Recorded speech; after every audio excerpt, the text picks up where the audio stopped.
Silkies, it's Black Silk, and I'm back again to do another review. This time I'm going to be reviewing Sabrina Season 3 on Netflix, and I did type a few things down, so I'm going to be going through that. I meant to actually review this as soon as it came out, but a lot of stuff came up for me, and I got sick for a couple of weeks, and a lot of other stuff happened. So I'm here now reviewing it, even though most people have seen it already. And if you haven't seen it, I don't suggest that you watch this because it's gonna have spoilers. I do share spoilers in my video reviews, so just letting you know. And if you like spoilers, go ahead and watch the video. Thanks again for choosing my channel to find your reviews for your favorite shows and movies. Okay, so reviewing over my list, which I did actually a while ago, I thought Miss Wardwell in the beginning being normal was a bit odd, but she still had like an affinity for hell. So Lilith had a mark on Miss Wardwell. It's like she had her essence still on her, so she was still thinking about it, and she had memories of certain things, like kind of like, okay, so why do I have this attraction for hell? What's going on? She's basically just trying to figure out what the hell is going on. Okay.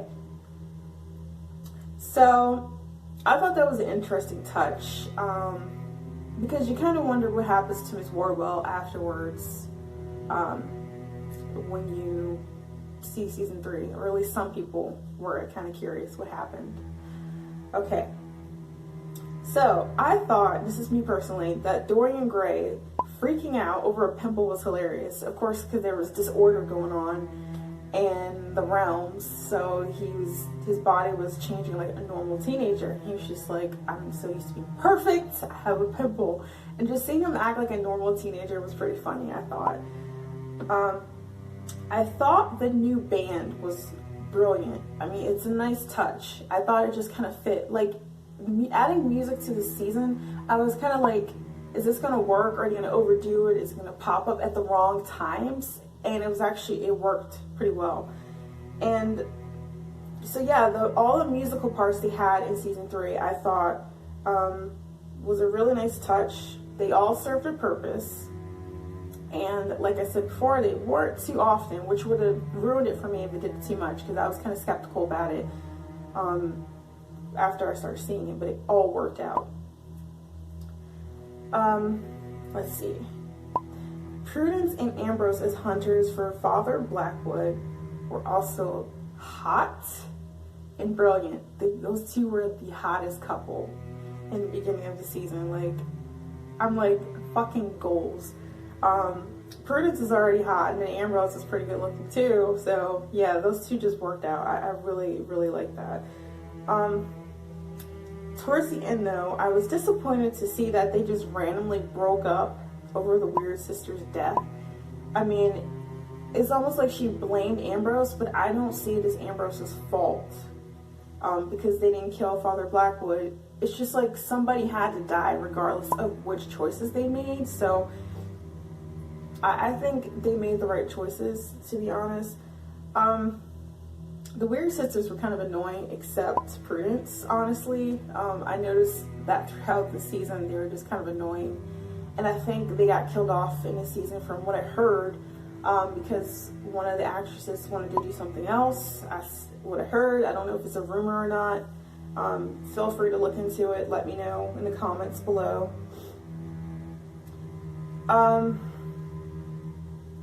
I was saying here, however, I think if they killed Father Blackwood prior, that Sabrina wouldn't have been able to save the world later on with the egg, because he wouldn't have retrieved the egg. So I think everything happened for a reason, and even though Prudence was like pissed off later, it still happened for a reason, and at the expense of the weird sisters, I believe. Okay, so I want to say this. I know he didn't last very long in the season, and they kind of could have done without his character, to be honest, but I thought Prince Caliban was pretty gorgeous. Not gonna lie. He's just, his accent and the way he looks, that's my personal opinion. So I don't know if you guys agree with that, but I want to throw that in there.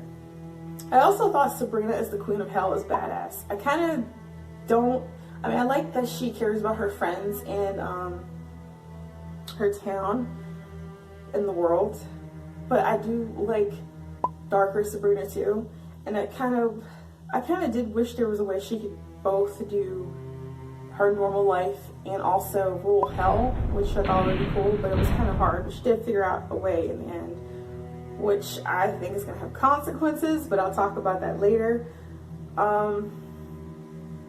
I did write these in order of the season that I watched it, like per episode, so I might kind of go over things more than once. Okay, so I didn't think originally that the soul transference of Lucifer to Faustus was wise. Those two both had an issue with the covenant, so they had a mutual goal with each other, and it turns out I was right later. That was such a bad idea for that to happen, because they worked together, and obviously he worshipped him, even though he betrayed Lucifer, the covenant, whatever. He still worshipped him, and yeah, so that was a bad idea. I don't know why they thought that was a good idea, but I guess they were trying to think of people who could hold Lucifer in the body and not just be torn apart. And I guess Faustus was, or Father Blackwell was the best they could do. I don't know. I think there could have been another option to prevent a lot of things later, like what happened to the Weird Sisters, but I don't know. I can't tell you a better solution right now. I think Theo and Robin were cute in this. I totally shipped them. I mean, they were the cutest couple. And then I realized he was a part of the pagans, and I'm just like, oh, please don't let Theo's boyfriend be part of the pagans. They're so cute. Don't let him be bad. But he was part of the pagans, but he betrayed them, and he actually cared about saving everyone. And I'm just like, okay, so you've redeemed yourself. So I love that those two worked out in the end. Oh, so here I said I saw Nick and Sabrina breaking up as soon as he returned and acted out. Like, he just could not control himself. And I'm just like, Sabrina is not going to go for the shit. She's understanding to a point. So I was like, I hope she finds out what he's doing, how he's cheating. And she called him and she was like, nah, we're done. And she did a cord cutting spell, which is something actually real. You can't do cord cutting spells. It actually is recommended if you have unhealthy attachments to people, like exes and whatever. So that's another magical topic altogether, but I'm just saying anyone can do that or have that done for them, and it's actually very beneficial to growth. So I'm glad they showed that in there, because that's actually really good. It was a positive spell.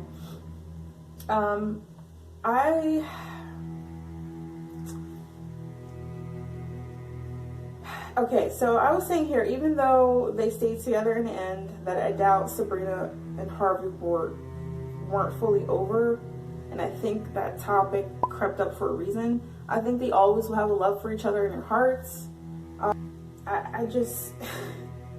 I know. I don't know. I think they're going to play on that later. Maybe like season 4, but I don't think they're over. I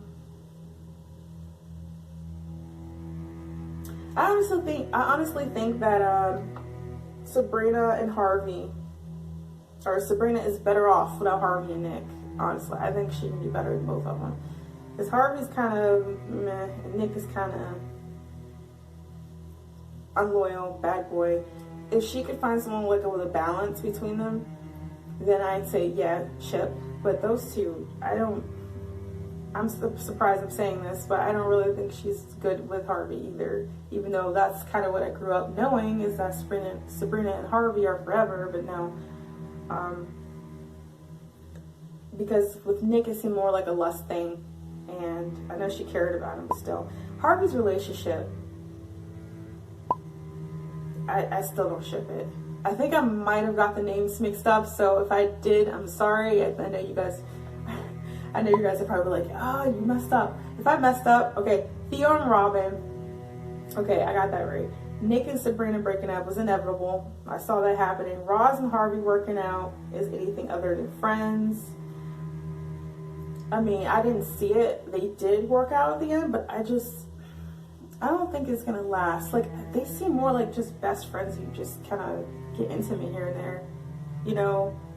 I'm still not shipping those two. I think they're cool people individually, but I think it's just weird, and it's just kind of breaking this, I guess the equivalent of the bro code is the sis code. She's totally breaking that, and I would not be okay with that personally. I said this in my last review with Sabrina season 2, and I was hoping maybe I'd ship them more in season 3, and I totally didn't. Let's see.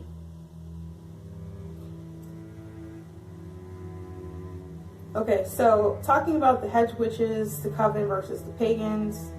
The pagans were definitely a force to be reckoned with. They were an awesome nemesis, and it did kind of put pagans in a negative light. Honestly, I'm not a pagan myself. I'd be more, if I were to be like anybody in this whole thing, I'd be the one without the coven. So I'd be more of the hedge witch if I were to be thrown into this universe. Kind of like, why are you bothering me? I don't want any part of this. But the pagans were definitely formidable, honestly. Like, I was really interested in their powers and everything like that. And the fact that they kind of had a future where they won in the end, it's just kind of like, wow. That's pretty much, to me, the pagans symbolize the earth cleansing itself. That's the way I see it, because we constantly pollute it and hurt our own earth.